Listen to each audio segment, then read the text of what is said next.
So it is Thursday, July 2nd. Happy 4th of July. Tomorrow is the holiday here in the city. So we're doing this here on Thursday. We celebrate independence on 4th of July, but independence should not mean infringing on the rights of others by doing things that disturb other families and your neighbors. We talked last week on Friday with Chief Graziano about fireworks in our city. It has become just an incredible problem in the city. I've talked to mayors in other areas of our state. It's a problem statewide. I don't understand why people are firing off these fireworks within the vicinity of their own homes, let alone anybody else's homes. I just don't understand it. So the people on this call and this live video are probably not the ones that are out there every night, all throughout the night, that are doing this, but we keep getting complaints. Kids are scared. Veterans with PTSD are scared. Older people are scared. Dogs are scared. It's terrifying for a lot of people. It's not only inconsiderate, it's also dangerous. So please, please, please stop. We will do everything that we can. Have a press conference with Chief Graziano and Deputy Chief Schultz on the steps of City Hall at 1 o'clock. We'll reiterate this, but we have a city ordinance. It restricts non-emergency noise between the hours of 10 p.m. and 7 a.m. You cannot light a firework. You cannot discharge a firework within 100 feet of an occupied structure. These things are all in place. Now, it's difficult to enforce because the law states that we can only cite you if we see you lighting a firework. So we've got some enforcement issues. We're going to work with City Council. My legal team is drafting up an ordinance right now so that we could try to get around some of these, or try to improve the ability for us to cite people and call out those violations. But what really needs to happen is the state legislature needs to repeal the act that they passed in 2017 that made consumer grade fireworks legal. That's the real issue. City Council on Tuesday will review a joint resolution where we're asking the state legislature to repeal that and reinstate the Fireworks Act of 1939, where you just can't have these consumer grade fireworks in the city. It's just the idea that you can possess some of these things. And some of these things are bombs, basically. It's just unreal. So we're doing what we can. We'll have increased patrols this weekend. And we just really urge you to think about others. This is the same with COVID, right? We're wearing masks because we're thinking of others. We're hopefully not discharging fireworks thinking of others. ATVs is a huge problem. We're working on an ordinance for that. Again, really hard to enforce, hard to cite people. We're not going to endanger more people by having our police department chase people on ATVs. But it's very, very dangerous for everyone out there and those people that are on the ATVs as well. So all of this comes down to personal responsibility and respect for others. We're having real trouble with that, I guess. I know, sorry, my mask is just not working great today. As we all wear masks, as we have to go through all these rules and new things that are going on with COVID, I know people are upset. I know people are kind of wanting to rebel against the rules. I know we're all feeling very anxious, but it's so unfair to put that on your neighbors. So please stop with the fireworks. Please stop with the ATVs. I feel like a broken record already, and I imagine I'm not done yet. So here we go. So we have been in green phase now. I guess this is day 6, or day 7 rather. I remain nervous about the virus upticks around the country. We've seen Philadelphia County and Allegheny County this week pause some of their reopening.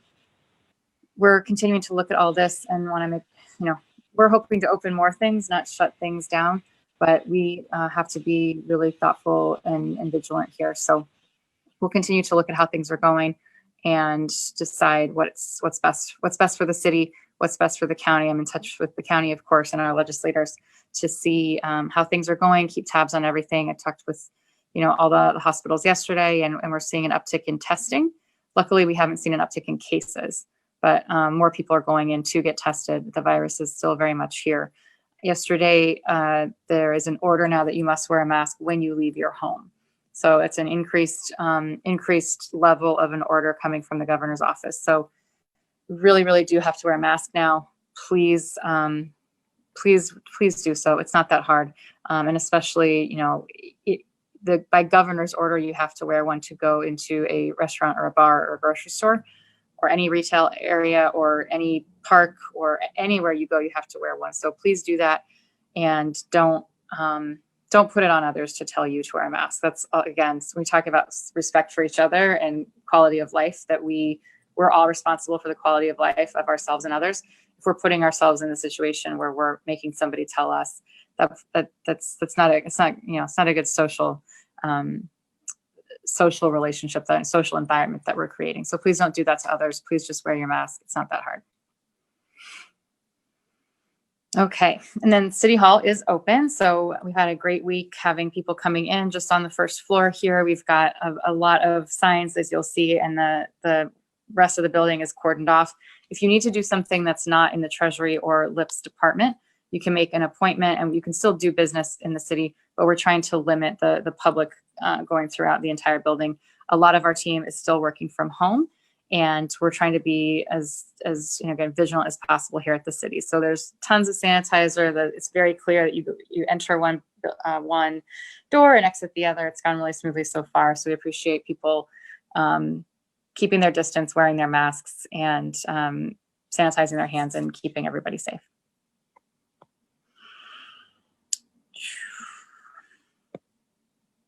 Okay. Whew. The masks, it's not that hard, like I said. So if you have COVID symptoms, we're still calling 1-877-PA-HEALTH or Geisinger at 284-3657 or your primary care provider. Testing is happening at the Davis Street CVS. You can pre-register at cvs.com. Rite Aid is down in Plains Township or East Stroudsburg. I know those are pretty busy right now. So if you do need to test, you've got those resources that you can go to. Okay, and we still have openings for our loan program. So if you go to scrantonworks.org under business relief, sorry, I don't know why this thing isn't working very well today. Scrantonworks.org, business relief, we still have those loans available. So you can apply for a loan if you're locally owned, not a franchise, within the city limits. So you don't have to live here, but your business has to be in Scranton. Annual revenue up to $3 million, no minimum number of employees. The loan is $3,000 to $20,000 that you can choose the amount that you're looking for. You'll need your most recent tax return, your business debt schedule, an estimation of percentage of business operations impacted by disruptions from COVID, complete the online loan application, and then of course you'll have to complete the closing documents. But scrantonworks.org, business relief, we still have loans available. We'd really like to help you as much as we possibly can. And we're going to continue to see if there's other ways that we can provide business relief, especially those businesses that are only open now at 50% occupancy. We know that's not a sustainable model for really any business to operate at half capacity. So we continue to do things. We're tracking federal programs, we're tracking state programs, and trying to make sure that we have everything that we possibly can for you. So another relief element here, we've got I think that started on Monday, Pennsylvanians can apply for CARES rent mortgage relief directly from Pennsylvania Housing Finance Agency. So Pennsylvania Housing Finance Agency, PHFA, is establishing organizations in every county where individuals can submit applications and paperwork for review. That's to get rent or mortgage relief. So renters can receive up to $750 a month for up to 6 months, paid directly to their landlord. For those with mortgages, you can get relief of up to $1,000 a month for up to 6 months directly paid to the mortgagee. So it's a huge program. That's fantastic. So again, it's through the Pennsylvania Housing Finance Agency. You'll need documentation that shows at least 30% reduction in annual income since March 1st. The reduction must be related to the pandemic, and you must have become unemployed after March 1st. So that's a first come, first served program. Again, you go to the, I think this red, I think on the Pennsylvania Housing Finance Agency's website, there's a red banner you can click on for that. So again, mortgage and rent relief, that's huge. If you have questions about mortgage and rent relief or food assistance, utilities assistance, dial 211. And we also have the Department of Agriculture Senior Farmers Market Nutrition Program. That's through the Area Agency on Aging at Lackawanna County. That's 963-6707 for the Agriculture Senior Farmers Market Nutrition Program. Yesterday, there was another food drive at our Friends of the Poor food drive at Scranton High, and we will share the next one as soon as we know it. Still have food available at the Friends of the Poor pantries at Jackson and Valley View Terraces, Keystone Mission, Salvation Army, and Meals on Wheels. Okay, so a lot of quick updates today. I'm really, really feeling anxious about this weekend with the fireworks. It really, like, I don't know how it feels out there for other people, but the stuff really impacts all of us here at the city. We live here too, and we can't. If I was holding my baby last night and a firework went off, and she was okay, but she kind of startled.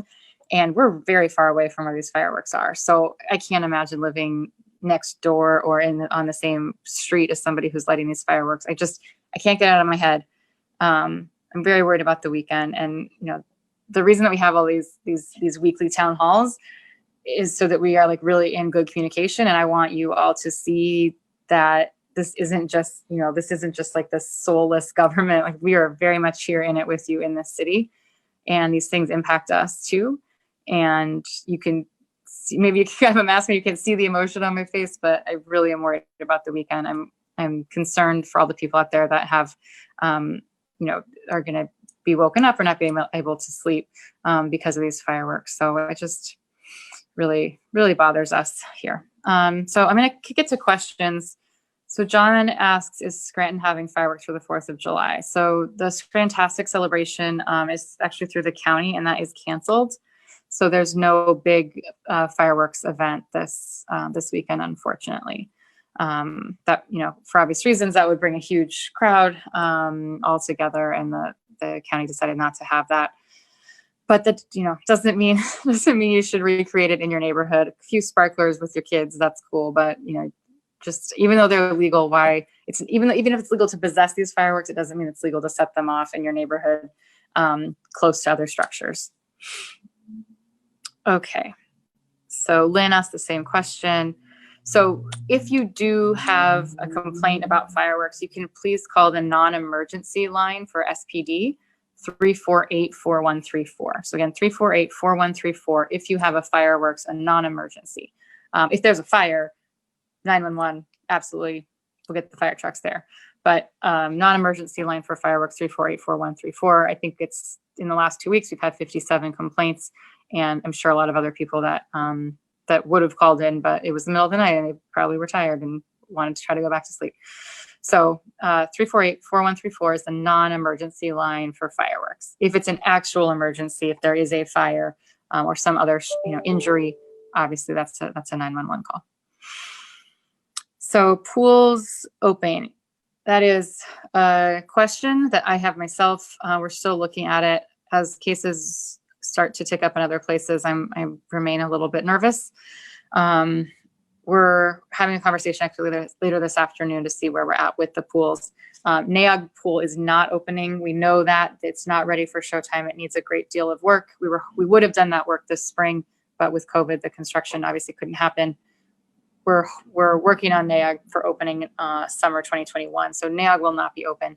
For anybody thinking about NAOG, everything's like, the park's just looking so great. We have so many great volunteers up there. They're just doing a fantastic job. So I appreciate there's so much hard work that goes in from our neighbors up there.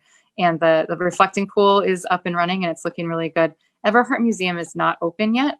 Everhart Museum is a separate entity from the city of Scranton. So obviously it's on NAOG property and we're so grateful for their presence in our city, but they make their own schedule of when they're open and not.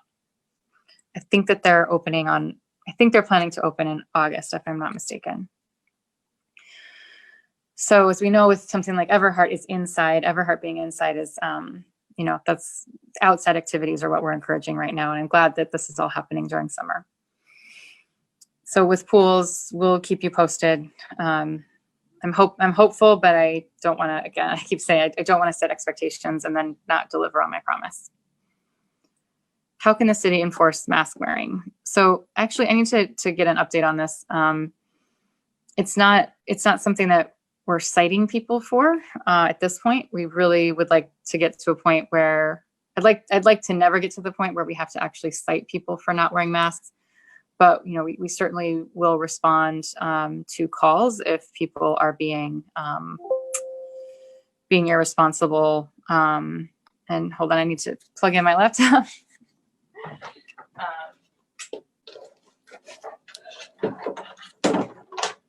If people are being irresponsible or causing some sort of a scene, if a retailer or restaurant needs to call us, we will come and try to diffuse the situation. But hopefully we won't get to the point where we have to cite people. That would be really upsetting.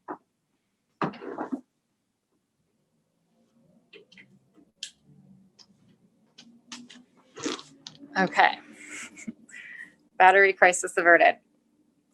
So yeah, with the city, the enforcement of masks, and I'm not sure who it was that asked that question, but I will be talking to the chief this afternoon. We haven't had a chance to connect on this since the order went in yesterday. I don't think that order calls for any particular type of violation, but Chief Graziano and I will talk about that, and we'll see what, if anything, we need to do. Again, I hope it's not something that we need to enforce or something that we need to cite people for.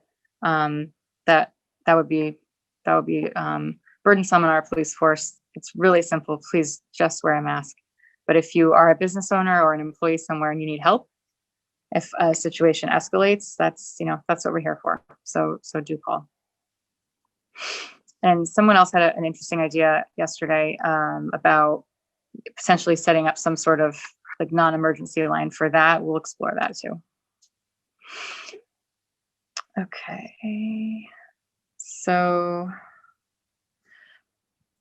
Freddie is asking, what are we doing about schools? So the Scranton School District is working on their plan to reopen. Unfortunately, they had to cancel prom for seniors, which is so unfortunate. But I understand. They want to make sure the students and teachers and staff remain safe. So I'm in very close touch with the school district and all of the university and colleges here in Scranton. We actually were all on a Zoom yesterday. Those universities and colleges are making their plans, and the Scranton School District is going through with theirs. Scranton Prep is involved in those, and we're in touch with other schools as well. Everybody's working really, really hard on these plans. They're all working with the medical experts to make sure that they get the plans right. But as you know, the information changes every day. So, I won't be the one to announce anything with other entities, with other schools. They'll have to do that. But I can guarantee you that every college and every university and every school, from pre-K daycare up through, seniors and high school, everybody in those administrations are working really hard to make sure that reopening happens safely. Betty's asking, how much longer do we have to wear the mask? So it's really until the order is rescinded. The non-official answer that I have is that I don't think we're going to have a vaccine until late next year, probably. So we might be wearing these for quite some time. So they're really annoying. I'm playing with my mask because mine keeps falling down. I obviously need to go get a new one from the box today because this one is not working. It's going to be a long time, Betty, and it's going to be frustrating for all of us. But I think over time we'll get more used to it. And there's some good things. I was talking today with a friend and laughing that we'll save a lot of money on makeup because we don't have to wear makeup underneath. So I don't know. I don't want to make light of it, but you have to have a little bit of a joke here and there. So we'll save some money on makeup, but then of course that makes me worried about the makeup industry and the jobs there. So there's nothing happy about it. There's no good answer for any of these things. Glenda is asking about cases in Scranton since we turned green. There has been a steady increase of cases each day. It's not huge, thankfully. And some days, so some days we have one or two. Some days those numbers of new cases are in the teens. What's good is that those cases right now are not turning into hospitalizations at a particularly high rate, at least not at this time. So, you've got the case rate, and then the hospitalizations rate, and then of course the death rate. Those are those three things to look at. Is if the hospitalizations stay down, then the deaths stay down. That's good news. But if the more cases we have, the more hospitalizations we'll have, the more deaths we'll have, and that's why we're here, still in this really, really tough situation. So I'll wait a couple minutes and see if there's any other questions. It's been a tough week, I gotta say. I'm really worried about the trends in other states. I'm worried that California, is dialing back its reopening. That worries me, and I don't want us to have to go backward. But it's, we've known for a long time that this is going to be fluid, and we might be going back and forth between these phases. So we'll keep you guys posted as much as we can. We really appreciate all of the communication from the community. You all help us so much understand what's important to you by the fact that there's a pool question every week. I know that the pools are so important. I know that, but then hearing from you every week is really important. All those emails we get from Scranton 311 are so useful. So we know what's on your minds. It's a real challenge to do all of this, but we feel good about what we're doing because we get that back and forth from the community, and we feel like what we're doing is helping, and that communication with you guys really, really works. So, with the one thing I did want to talk about too is quality of life. So during the pandemic, we didn't prioritize citation quality of life tickets. We gave some out, certainly, but we weren't proactively going around the city looking at lawns. We were much more busy doing other things that were at an emergency nature. Now we're putting together a plan to really ramp up those quality of life tickets and citations. So this summer we're going to use these summer months to really, really get after that and try to make sure that we're getting everywhere and improving the look and feel and the health and safety of all the neighborhoods. So we are really, really working hard on that. And thank you for your patience. It's, this spring, as the whole world was shut down, or at least our world was shut down, some of that stuff, it was just not something we could possibly prioritize, but we are going to be back at it. And also reviewing what that program looks like and trying to understand, we have the tickets right now are set. That's what the ordinance is. We'll do a review of what makes the most sense. I think some tickets could be more. There might be some more violations that need to be on there. And it's all to say that this isn't about being punitive. And this isn't about being this isn't a revenue stream that we're counting on to pay our bills. This is all about quality of life for others, which takes me back to the top with the fireworks, with the ATVs. This is really the quality, our own personal quality of life is not divorced from those of us around us. So you really got to think about others, respect others by wearing a mask. Please don't set off so many fireworks. It's awful. And we will have increased patrols. I will keep harping on this. We'll get on Instagram today too and make sure that we're giving the message on other forums. That press conference will be out there. But email us, email Scranton 311 if you have a specific complaint. Call the non-emergency line at 348-4134 with your concerns. And we look at those, we take those into consideration, and we can't do this without you. So thank you. Have a happy, safe, please safe 4th of July. Wear your mask. Don't shoot off fireworks. And we'll see you again next Friday, and be well. Happy 4th.